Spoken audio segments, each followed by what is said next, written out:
हमनी के संस्कृति, हमनी के संस्कार सदा रहे हमनी के साथ। भारत के महान ग्रंथ और काव्य सब के संपूर्ण संकलन सब्सक्राइब करें तिलक। प्रार्थना की खुशबू, साइकिल प्योर अगरबत्ती।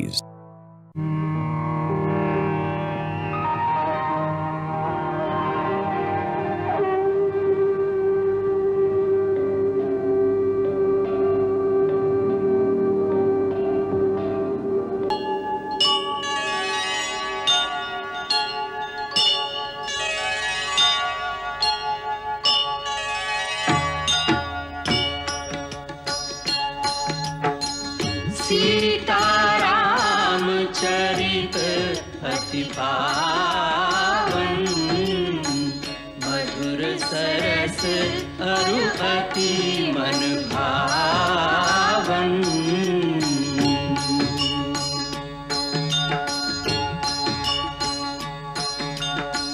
पुनि पुनि कितने हो सुने सुनाए,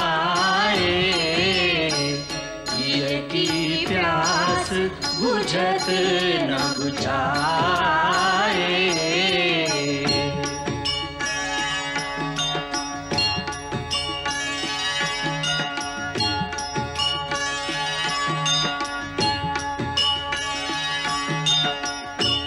आज की रैन कटे नहीं काटे, आज की रैन कटे नहीं काटे, सबको मन अकुलायो रे सजनी, आयो शुभ दिन आयो रे सजनी, आयो शुभ दिन आयो रे सजनी।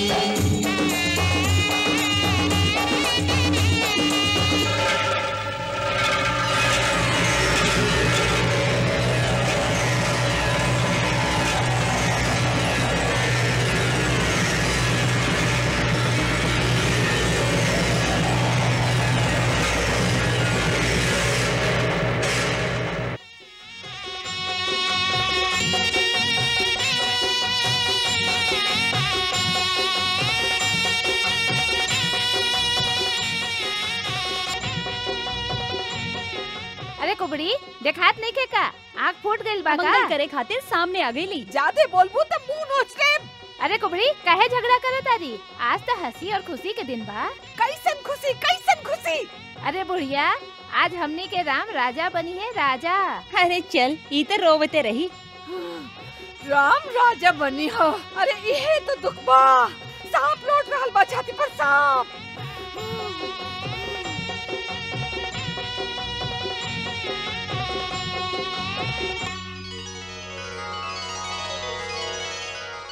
इल हमार राम के मंगल कामना कर। महारानी जी की जय हो। अरे हमार ना, हमार राम के जय बोला। ई मंथरा न जाने कहवा रह गईली। ई बूढ़ी माई ऐसन ही करेली। अरे करम जरी आइलू तो सही, कहाँ मर गई रहलू तू? देख ले तोहरा खातिर हम कतना कीमती हार सबसे पहले निकाल के रख ले हई। लाओ हम अपना हाथ से एक रात तोहरे गला में पहिरा देत हई। हमार मंथरा माई। माला गला में मत डाला रानी, गला काट के फेंक दो, जैसे तोहार खराब दिन अपन आँख से ना देखी। चुप रह, ना ही मालूम का बकबक करत रहेली। बुरा दिन आवे हमार दुश्मन के का। मंथरा तोहार ऐसन हालत काहे हो रहल बा? का भइल तोहके? तोहार ऐसन हालत देख के तो हमरा सचमुच ही आशंका होवे लागल बा। राम तीनों भाई के संगे और महाराज कुशल से तबाड़न ना? वो सब कुशल बाड़न, खाली तो हर कुशलता नहीं के दिखाई पड़त। हम तो खुशी के समंदर में डुबकी लगा रहल हई। हमरा तो बस एक ही बात दिखाई पड़ रहल बा कि हमार राम कब राजा बनी, कब अयोध्या के राज सिंहासन पर बैठी। हाय हाय हाय, फूट गई करम। करम जली, तोहार रूप अच्छा नहीं खे, कम से कम बात तो अच्छा कही करा। बेकार के गाल बजावत तारी। ओहो, लागता तो होके लखन लल्ला कुछ कहले बा। काहे कि हमार राम ऊ तक केकरो भी कड़वा बात कब्बो कहिए न सकस। काहे कही, सबसे मीठ रह कही तो सगरे अयोध्या के राज हड़प पाई। करम जरी तुहार जीप खिंचवा दे, समझ लू। अरे राम बड़ बाना, उहे राजा बनी है। और फिर सूर्यवंश के रीत इहे बा। ओह रीति के परिणाम भी सोच ले हूँ कब्बो। राजा बनी राम और भरत बनी दास और तू बनबू दासी। अरे कुटिल बुद्धि। उफ।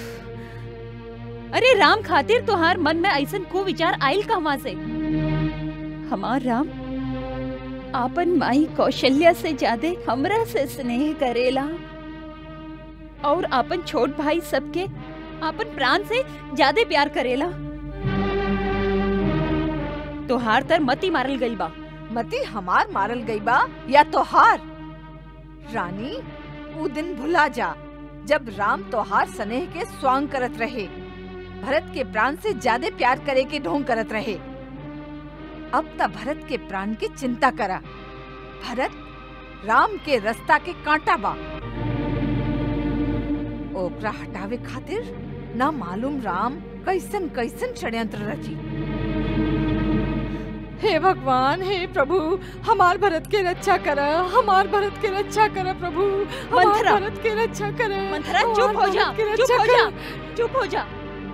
एक कैसन विष घोरत बाड़ू मंथरा, तू एक कैसन विष घोरत आड़ू? विष और अमृत के पहचान तोहरा रहित त आज ई दिन न आइत। तू समझत रहलू कि राजा तोहार गुलाम बाड़न, पर ऊ कपटी के मन के कपट नहीं के देख लू। तू पहले तो भरत के ननिहाल भेजवा देहलस और फिर राम के राज तिलक के तैयारी चटपट करे लगलन। ना ना मंथरा ना, चल जा यहाँ से। एह तरह हमरा मत बहकावा। अतना बड़ा कुचक्र, ऐसन घोर षड्यंत्र के हम कल्पना भी नहीं की कर सकत। ऐसन कुटिल कुमति तोहरा में के भर देले बा? ऐसन बेकार के बात मत कर मंथरा, मत कर। एक बात बतावा, इस तरह से आग लगावे से तोहरा का फायदा बा? हमार फायदा? संसार में सबे स्वार्थी ना होला, हितैषी भी होला। हम बचपन से तोहरा के गोदी में पलले बानी, एगो कोमल फूल की तरह संभार संभार के रखले बानी। ओ फूल के केहू पत्थर पे रख के पैर से कुचले लागी तो हमार करेजा ना फटी का? यही दुख के कारण कहत बानी। हमरा का तोहार बेटा राजा होके या कौशल्या के, हम तो रानी बने वाली नहीं थी, मगर तू राजा के चहेती रानी बन के अकड़त रहलू ना। तू दासी बन जाइबू, हमरा जैसन दासी। दासी? केकरा में साहस बा हमरा दासी बनावे के? केकर दासी बनब हम? अपन साउथ के, ऊ तोहरा से अपन चरण दबाई चरण। दीदी ना, दीदी ऐसन कब्बो ना करी है, कब्बो ना। दीदी? जेकरा तू दीदी दीदी कहतारू, ऊ नागिन एक के को डंक ऐसन मरलस जे राजा के तू जीवन भर नाच नचौलू, ओकरे हाथ से तोहार सर्वनाश करा देहलस।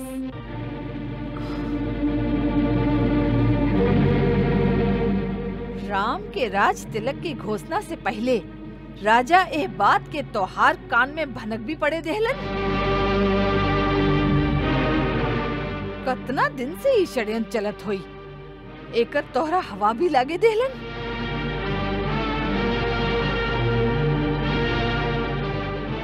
हमार भोली रानी, तू साउथ के विष ना जाने लू। साउथ मिट्टी के भी होखे तो वो भी जहरीला नागिन होवेले। कभी कभी कोई स्वार्थ हृदय में ऐसी अगन लगाए,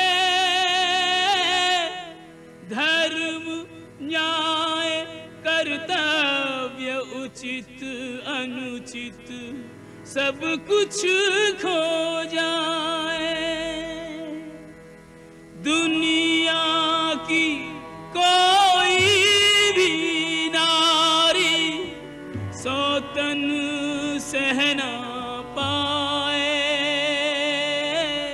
इसी दाहने के कई के भी स्नेह और ज्ञान जलाए, इसी दाहने के कई के भी स्नेह और ज्ञान जलाए।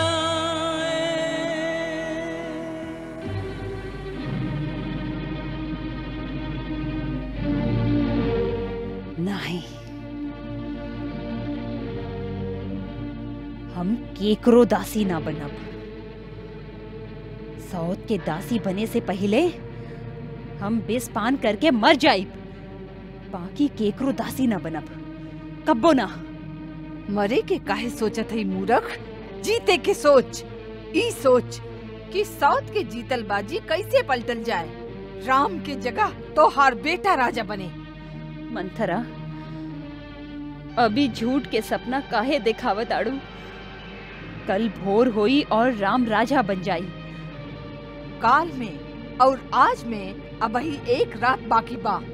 एक रात में का हो सकेला? प्रलय। प्रलय? प्रलय तो एक क्षण में होला। हमने के पास तो रात बाकी बा। अगर तू ठीक पासा फेंकबू तो जीत हमार होई। हमार तब बुद्धि चकरा गई बा मंथरा, हमार तर सर्वनाश हो गई। हमरा तो कुछ समझ में नहीं आ रहल कि हम का करी। ये समय तर तू ही सब कुछ बाड़ू मंथरा। तोहरा से बढ़कर संसार में दोसर केहू हमारी तेशी नहीं खे। इस समय तू तू तू जे रास्ता बताइबू हम ओही रास्ता पर चलब। रास्ता भी हम ही बताई। और कौन बताई? तस सुना, महाराज के दूगो वरदान तोहरा लगे बाकी बा।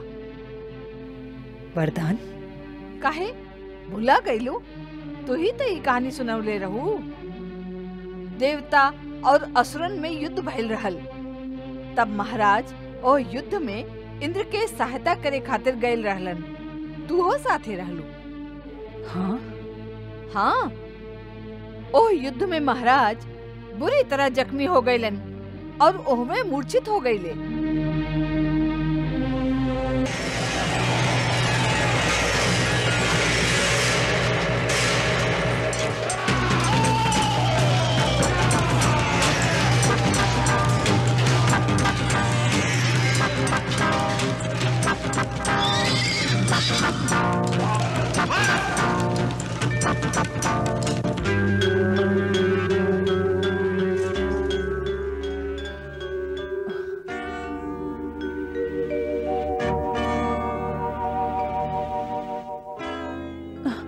महाराज, महाराज आँख खोली, आँख खोली महाराज। तब तू रथ के ओहवा से बड़ा कुशलता से निकाल के ले आईलू और महाराज के प्राण बचैले रहलू। राजा के शरीर में लागल तीर निकलले रहलू और उनकर प्राण के रक्षा कैले रहलू। और तब राजा खुश होके कहले, हमार रानी, हम तोहरा दूगो वरदान देत हई, मांग ल जे मांगे के बा। तू कहले रहू फिर कभी मांग ले। ऊ दू वरदान मांगे के समय आ गइल बा, जेकरा से अपन काम बन जाई।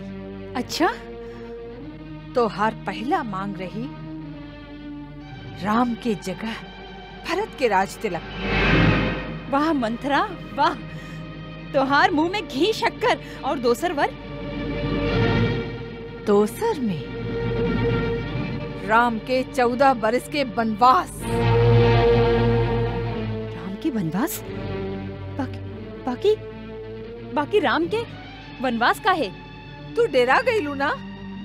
अब मंथरा रूसा मत, हम तो बड़ ना समझ हई। हमरा के समझा के कहना, जरूरे एकरा में कोई अच्छा बात हुई। ई मोह ममता के समय नहीं खे, कूटनीति के समय बा। राम तो अयोध्या के प्रजा पर आपन खूब जादू डाल ले बा। ओ राम खातिर विद्रोह कर सकेलन। ओ प्रजा के आपन बस में करे खातिर कुछ बरस लागी कि ना? बोला लगी ना? 14 बरस में भरत राम के जगह अवध में सिक्का जमा ले।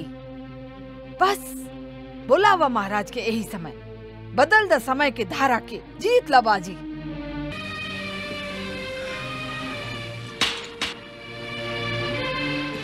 जय हो महारानी जी के।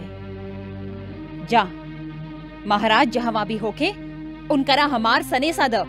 महारानी कैकई एही क्षण आपन भवन में बोलावले हई। जा। जी आज्ञा।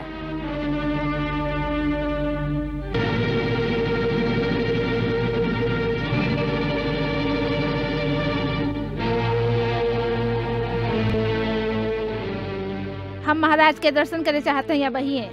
ए समय केहू के भीतर जाए के आज्ञा नहीं खे। महारानी कैकेयी के खास सनेसा बा। फिर भी नहीं खे। तोहारी साहस महारानी के दासी के रोक रहल बाड़ा। एकर परिणाम जाने ला। हम खाली राज आज्ञा के पालन जाने ली। महाराज से निवेदन कर दी है कि रानी कैकेयी शीघ्र मिले चाहत हैं। हाँ।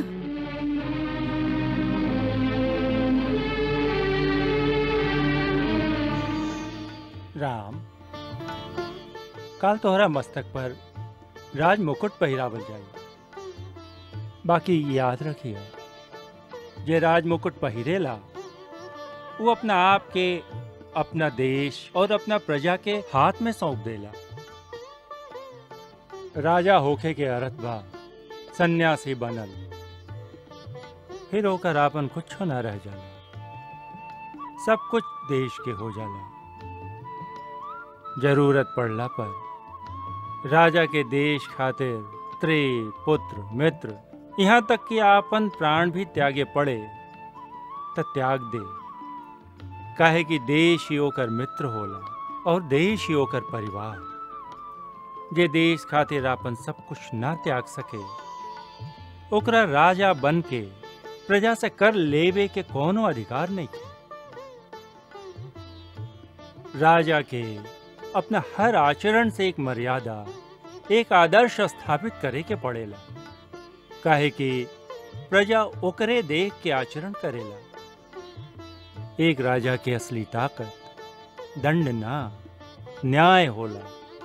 न्याय जे पक्षपात से रहित होखे और जे संकुचित भी ना होखे।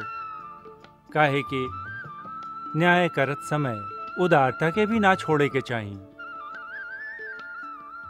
राजा के पृथ्वी के भगवान कहल गईल बा। काहे कि लाखन लोगन के जीवन मरण, सुख दुख ओकरा हाथ में होला। ऐसे ओहमें दया, क्षमा, उदारता आदि भगवान के गुण होके के चाहिए। युद्ध भूमि में राजा के अपना सेना के आगे रहे के चाहिए। जे स्वयं वीर ना होला, सेना हो राजा के आदर ना करे। राजा के चाहिए कि ऋषियन, विचारक और कवियन के आगे सदा नतमस्तक रहस। काहे कि उहे पथ प्रदर्शक होलन, सही रास्ता दिखावेलन। आपन जे अंतरंग और निस्वार्थ मंत्री होखस, उनकर आलोचना के आदर करे, उनका पर भरोसा करे।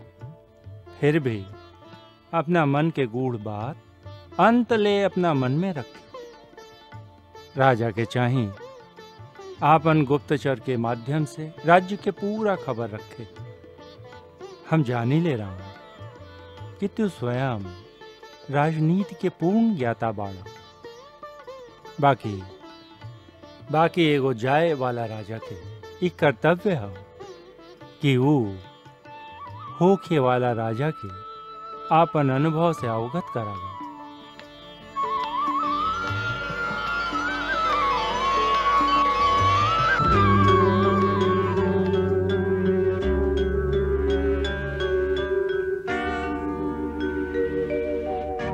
देख लेहलू, महारानी कैकेयी का सनेसा सुन के भी दासी के महाराज के पास ना ही जाए देहलस।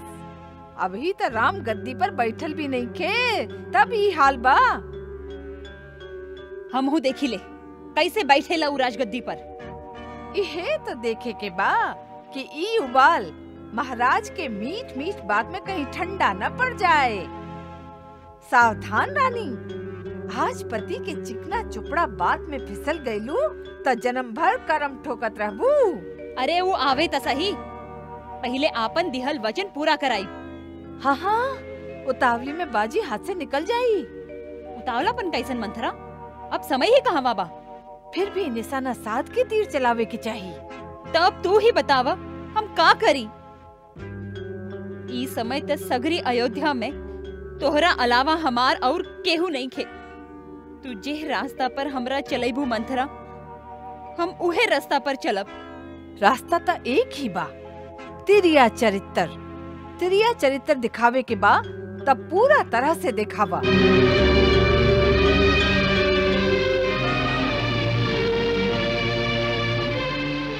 सबसे पहले तू ई आपन सिंगार पटार निकाल के फेंक दा। निकाल दा ई गहना सब। चल जा सीधे कोप भवन में। जल से निकासल मछली के लेखा धरती पर छटपटात रहा। रो रो के आँख फुला ला।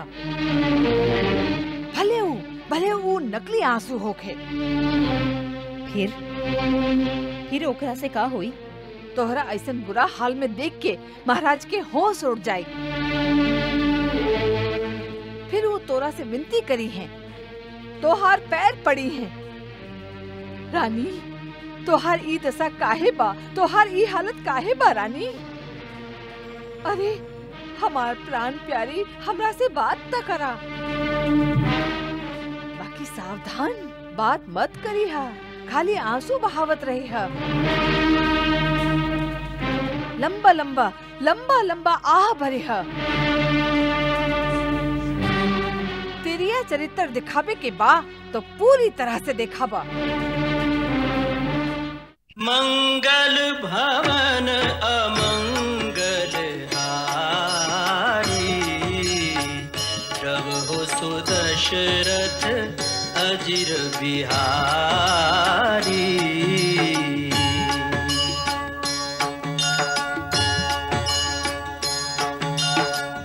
सीताराम चरित अति पावन, मधुर सरस अरु अति मन भावन।